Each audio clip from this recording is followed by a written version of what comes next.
ವೀಕ್ಷಕರೆಲ್ಲರಿಗೂ ಸಾಪ್ತಾಹಿಕ ಭವಿಷ್ಯವಾಣಿ ವಿಶೇಷ ಕಾರ್ಯಕ್ರಮಕ್ಕೆ ಸ್ವಾಗತ. ಸ್ನೇಹಿತರೆ, ಜೂನ್ ತಿಂಗಳ 2ನೇ ವಾರದ ಆರಂಭದಲ್ಲಿ ಗಜಲಕ್ಷ್ಮಿ ಯೋಗದ ನಿರ್ಮಾಣವಾಗಲಿದೆ. ಈ ವಾರದ ಆರಂಭದಲ್ಲಿ ಶುಕ್ರ ಮತ್ತು ಗುರು ಗ್ರಹಗಳ ಸಂಯೋಗವು ಕಟಕ ರಾಶಿಯಲ್ಲಿ ನಿರ್ಮಾಣಗೊಳ್ಳುವುದು. ಜೊತೆಗೆ ಈ ವಾರದ ಮಧ್ಯದಲ್ಲಿ ಧನ ಯೋಗದ ನಿರ್ಮಾಣವೂ ಕೂಡ ಆಗಲಿದೆ. ಜ್ಯೋತಿಷ್ಯ ಶಾಸ್ತ್ರದ ಪ್ರಕಾರ ಚಂದ್ರ ಮತ್ತು ಮಂಗಳನ ಸಂಯೋಗವು ಮೇಷರಾಶಿಯಲ್ಲಿ ಸಂಭವಿಸುವುದರಿಂದ ಧನ ಯೋಗದ ಸೃಷ್ಟಿಯಾಗುವುದು. ವಾರದ ಕೊನೆಯಲ್ಲಿ ವೃಷಭ ರಾಶಿಯಲ್ಲಿ ಚಂದ್ರ ತನ್ನ ಸಂಚಾರವನ್ನು ಮಾಡುವ ಮೂಲಕ ಗೌರಿ ಯೋಗದ ಸೃಷ್ಟಿಯಾಗುವುದು. ಜೂನ್ 8 ರಿಂದ ಜೂನ್ 14 ರವರೆಗಿನ ವೃಷಭ ರಾಶಿಯವರ ಭವಿಷ್ಯವನ್ನು ತಿಳಿದುಕೊಳ್ಳೋಣ.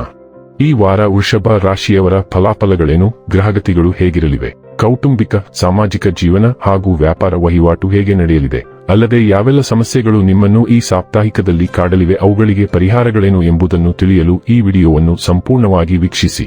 ನೀವಿನ್ನೂ ನಮ್ಮ ಚಾನೆಲ್ ಸಬ್ಸ್ಕ್ರೈಬ್ ಮಾಡದೇ ಇದ್ದರೆ ಕೂಡಲೇ ನಮ್ಮ ಚಾನೆಲ್ ಸಬ್ಸ್ಕ್ರೈಬ್ ಮಾಡಿ. ಹೆಚ್ಚಿನ ವಿಡಿಯೋ ಅಪ್ಡೇಟ್ಗಾಗಿ ಪಕ್ಕದ ಬೆಲ್ ಐಕಾನ್ ಬಟನ್ ಕ್ಲಿಕ್ ಮಾಡಿ. ವಂಶ ಪಾರಂಪರ್ಯ ಜ್ಯೋತಿಷ್ಯರು ನಂಬರ್ 1 ವಶೀಕರಣ ಸ್ಪೆಷಲಿಸ್ಟ್. ವೃತ್ತಿ, ಉದ್ಯೋಗ, ಮದುವೆ, ಹಣಕಾಸಿನ ಸಮಸ್ಯೆ, ವ್ಯಾಪಾರ, ಆರೋಗ್ಯ ಸಮಸ್ಯೆಗಳಿಗೆ ಫೋನಿನ ಮೂಲಕ ಪರಿಹಾರ. ಇಂದೇ ಕರೆ ಮಾಡಿ. ಸ್ನೇಹಿತರೆ, ಕೇತು 4ನೇ ಮನೆಯಲ್ಲಿ ಇರುವುದರಿಂದ ಈ ವಾರ ಎಲ್ಲವೂ ಇದ್ದರೂ ಸಹ ನೀವು ಭಾವನಾತ್ಮಕವಾಗಿ ದೌರ್ಬಲ್ಯವನ್ನು ಅನುಭವಿಸುವಿರಿ. ಏಕೆಂದರೆ ಹೊರಗಿನಿಂದ ನೀವು ಸಾಮಾನ್ಯರಂತೆ ಕಂಡರೂ ಒಳಗಿನಿಂದ ನಿಮ್ಮ ಜೀವನದಲ್ಲಿ ನೀವು ಏನು ಬಯಸುತ್ತೀರಿ ಎಂದು ಯೋಚಿಸಿ ಅನಿಶ್ಚಿತ ಮತ್ತು ಚಡಪಡಿಕೆಯಿಂದ ಇರುತ್ತೀರಿ. ನಿಮ್ಮ ಸೃಜನಾತ್ಮಕ ಪ್ರತಿಭೆಯನ್ನು ಸರಿಯಾದ ರೀತಿಯಲ್ಲಿ ಬಳಸಿದರೆ ಅದು ಬಹಳ ಪ್ರಯೋಜನಕಾರಿ ಎಂದು ಸಾಬೀತಾಗುತ್ತದೆ ಮತ್ತು ಅದರ ಸಹಾಯದಿಂದ ನಿಮ್ಮ ಆರ್ಥಿಕ ಸ್ಥಿತಿಯನ್ನು ಸುಧಾರಿಸಲು ಸಾಧ್ಯವಾಗುತ್ತದೆ ಎಂಬುದನ್ನು ನೀವು ಅರ್ಥ ಮಾಡಿಕೊಳ್ಳಬೇಕು. ಇದರಿಂದ ಮುಂದಿನ ದಿನಗಳಲ್ಲಿ ನಿಮಗೆ ಉತ್ತಮ ಲಾಭ ಸಿಗಲಿದೆ. ಈ ಅವಧಿಯಲ್ಲಿ ನೀವು ನಿಮ್ಮ ಮನೆ ಕೆಲಸಗಳೊಂದಿಗೆ ಅನೇಕ ಸಾಮಾಜಿಕ ಕಾರ್ಯಗಳಲ್ಲೂ ಉತ್ಸಾಹದಿಂದ ಭಾಗವಹಿಸುವಿರಿ ಮತ್ತು ಕುಟುಂಬ ಸದಸ್ಯರೊಂದಿಗೆ ತೀರ್ಥಯಾತ್ರೆಗೆ ಹೋಗಲು ಯೋಜಿಸುವಿರಿ. ಇದರಿಂದ ನಿಮಗೆ ಆತ್ಮವಿಶ್ಲೇಷಣೆ ಮಾಡಿಕೊಳ್ಳಲು ಅವಕಾಶ ಸಿಗಲಿದೆ. ಹಲವಾರು ಬಾರಿ ನಮ್ಮ ಜೀವನದಲ್ಲಿ ತಪ್ಪು ಸಮಯದಲ್ಲಿ ಅಂತಹ ವ್ಯಕ್ತಿಯ ಪ್ರವೇಶವಾಗುತ್ತದೆ. ಇದರಿಂದ ಕೆಲಸದಲ್ಲಿ ನಮ್ಮ ಏಕಾಗ್ರತೆ ಭಂಗವಾಗಬಹುದು.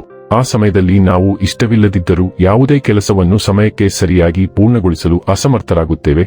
ಇದು ನೇರವಾಗಿ ವೃತ್ತಿಜೀವನಕ್ಕೆ ಅಡ್ಡಿಪಡಿಸುತ್ತದೆ. ಈ ವಾರ ನೀವು ಮೊದಲಿನಿಂದಲೇ ಈ ಬಗ್ಗೆ ಗಮನ ಹರಿಸಬೇಕು.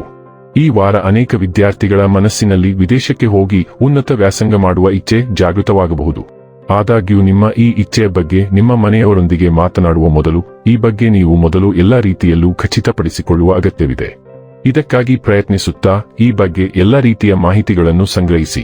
ವೃಷಭ, ಸೂರ್ಯ, ಚಂದ್ರ ಮತ್ತು ಉದಯ ರಾಶಿಯವರಿಗೆ ಮಂಗಳವು ಮೊದಲ ಮನೆಯ ಮೂಲಕ ಚಲಿಸುತ್ತಿದೆ. ಆದ್ದರಿಂದ ಅದು ನಿಮ್ಮನ್ನು ಘಟನೆಗಳ ಕೇಂದ್ರದಲ್ಲಿ ಇರಿಸುತ್ತದೆ. ಬಗೆಹರಿಯದ ವಿಷಯವು ಇದ್ದಕ್ಕಿದ್ದಂತೆ ಒಂದು ಹಂತವನ್ನು ತಲುಪುತ್ತದೆ. ಆದ್ದರಿಂದ ನೀವು ಅದಕ್ಕೆ ಸಿದ್ಧರಾಗಿರಬೇಕು.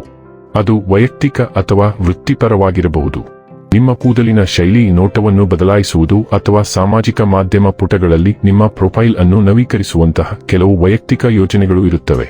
ನೀವು ಮದುವೆಗಳು, ಪಾರ್ಟಿಗಳು ಅಥವಾ ಹೊಸ ಜನರನ್ನು ಕಂಡುಕೊಳ್ಳುವ ಕೆಲವು ಸಾಮಾಜಿಕ ಕೂಟಗಳಂತಹ ಕೆಲವು ಕಾರ್ಯಕ್ರಮಗಳಿಗೆ ಸಹ ಹಾಜರಾಗುತ್ತೀರಿ.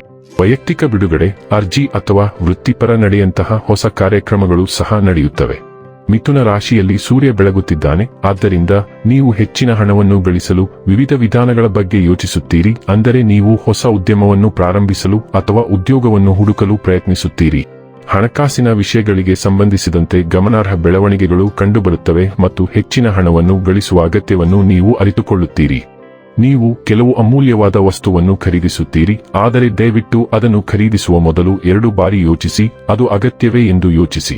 ಹೊಸ ಹೂಡಿಕೆ ಯೋಜನೆಯನ್ನು ಪ್ರಾರಂಭಿಸಲು ಇದು ಸರಿಯಾದ ಸಮಯವಲ್ಲ, ಆದರೆ ನೀವು ಆರ್ಥಿಕ ಸ್ಥಿರತೆಯತ್ತ ಸಾಗಲು ಇದು ಸರಿಯಾದ ಸಮಯ. ಆದ್ದರಿಂದ ನೀವು ಅವುಗಳನ್ನು ಪುನರ್ರಚಿಸಲು ಇದು ಸರಿಯಾದ ಸಮಯ.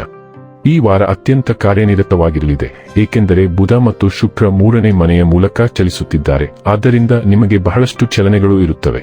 ನಿಮ್ಮನ್ನು ಒಂದು ಗುಂಪಿಗೆ ಸೇರಲು ಆಹ್ವಾನಿಸಲಾಗುತ್ತದೆ. ಅಲ್ಲಿ ನೀವು ಈ ಭೇಟಿಗಳ ಮೂಲಕ ಉಪಯುಕ್ತ ಸಂಪರ್ಕಗಳನ್ನು ಭೇಟಿಯಾಗುತ್ತೀರಿ. ಸಣ್ಣ ಪ್ರಯಾಣಗಳು ಇರುತ್ತವೆ ಮತ್ತು ಈ ಪ್ರಯಾಣಗಳು ನಿಮ್ಮ ಬೆಳವಣಿಗೆಗೆ ಮಾಹಿತಿ ಅಥವಾ ಅವಕಾಶಗಳನ್ನು ತರುತ್ತವೆ. ಒಡಹುಟ್ಟಿದವರು, ನೆರೆಹೊರೆಯವರು ಅಥವಾ ಸಹೋದ್ಯೋಗಿ ನಿಮ್ಮೊಂದಿಗೆ ನವೀಕರಣವನ್ನು ಹಂಚಿಕೊಳ್ಳುತ್ತಾರೆ.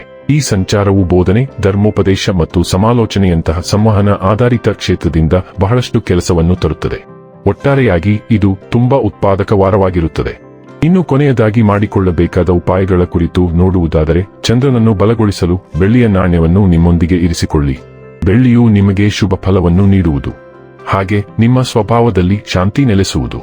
ವೀಕ್ಷಕರೇ, ಇದಾಗಿತ್ತು ವೃಷಭ ರಾಶಿಯ ಜಾತಕದವರ ಜೂನ್ 8 ರಿಂದ ಜೂನ್ 14 ರವರೆಗಿನ ಫಲದ ಮಾಹಿತಿ. ಮಾಹಿತಿ ಇಷ್ಟವಾದರೆ ವಿಡಿಯೋವನ್ನು ಲೈಕ್ ಮತ್ತು ಶೇರ್ ಮಾಡಿ.